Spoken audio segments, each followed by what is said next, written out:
ఆమేన్. చెప్పబడిన సాక్ష్యాల నిమిత్తం ఆ దేవునికి స్తోత్రాలు చెల్లిద్దాం. దేవుని స్తోత్రం. దేవుడు చేసిన మేలుకి దేవాదేవునికి వందనాలు చెల్లించుకుంటున్నాను. ఈ సాక్ష్యాల నిమిత్తం మన మధ్యలో ఉన్నటువంటి వెంకటమ్మ ఆంటీ గారు వచ్చి వాళ్ళ కుటుంబాల కోసం ప్రార్థించాల్సిందిగా కోరుతున్నాం. వెంకటమ్మ ఆంటీ గారు కూడా దేవుడు ఎంతో స్వస్థపరిచాడు, మీ అందరికీ తెలుసు కదండి. పడి ఉన్న స్థితి నుంచి లేవనెత్తిన దేవుడు మన దేవుడు. ఎంతో ఆ బిడ్డకి బలహీనత వచ్చినప్పటికీ ఆ మరణశాల నుంచి లేవనెత్తిన దేవాదేవునికి వందనాలు. సన్యాన్ని ఆంటీ గారికి ఇస్తున్నాను, ప్రార్థించాలి.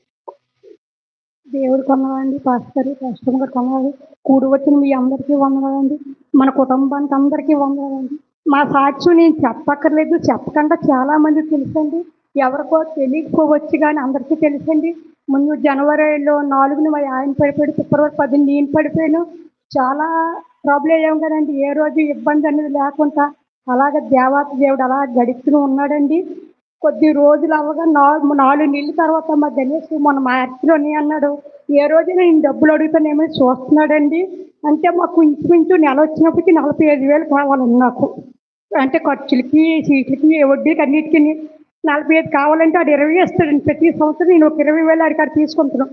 ఉన్న డబ్బులు నేను అడుగుతానేమని చూస్తున్నాడండి. చూడట్లేదు. మొన్న ఏప్రిల్ నెలలోని వచ్చి గబా వచ్చి ఒకరోజు నాన్న మీ ఆవిడ చాలా గ్రేట్ అన్నాడండి.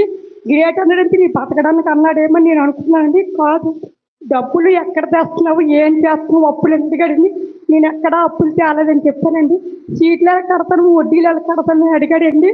అడిగిన తర్వాత అందరూ కష్టపడినప్పుడు మాకు నెల ఖర్చులు అవగా ఉన్న డబ్బులు కొన్ని నేను ఎవరికైనా ఇచ్చేదాన్ని ఎప్పుడో అవసరం తీర్చుకునే చెప్తారని, పిల్లలకైనా ఫీజులకైనా దేనికైనా ఎవరైతే వాళ్ళకి ఉంటే ఇచ్చేదానండి.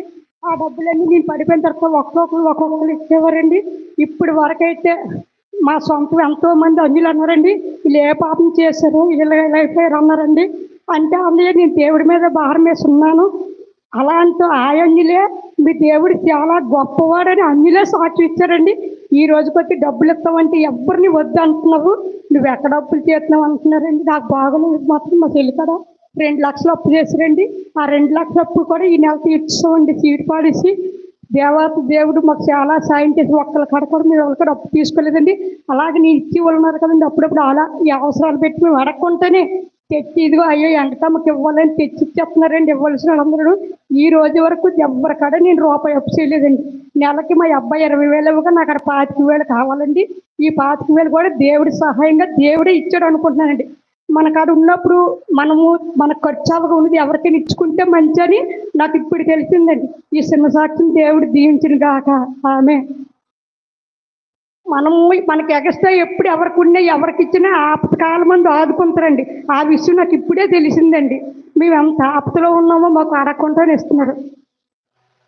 స్తోత్రం పరిశుద్ధానికి స్తోత్రం, ఏసయ్యానికి స్తోత్రం, ఏసరాజా దయామైడ కరుణమైడ దావీదు కుమార దన్నమైడ మహిమగల రాజా ప్రేమగల తండ్రి సర్వాధికారి సర్వసృష్టికర్త నీకు స్తోత్రం. నాయన నీకు సాటేంది ఏమీ లేదు ప్రభా. గాయపడిచేవాడు నీవే, గాయం కూర్చేవాడు నీవే తండ్రి, ఇంటికాడ కూర్చోబెట్టేవాడు నీవే, పోషించేవాడు నీవే తండ్రి. ఇంతకు ముందు కంటే అధికంగా తిన్నాం తండ్రి, అది మాకు మాత్రమే తెలుసు ప్రభా. చుట్టుపక్కల కూర వండుకొనరా, నార వండుకొనరని మమ్మల్ని ఎగతాలు చేసినట్టు అడిగేవారండి.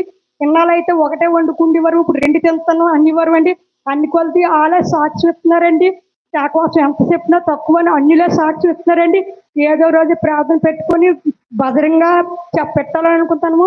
నాకు బాగోలేనప్పుడు కూడా నా ఆయుష్మ అడిగారు, నాకు బాగోలేనప్పుడు కూడా నేను చచ్చిపోతున్నాను అయితే భయం నాకు లేదండి. స్తోత్రం.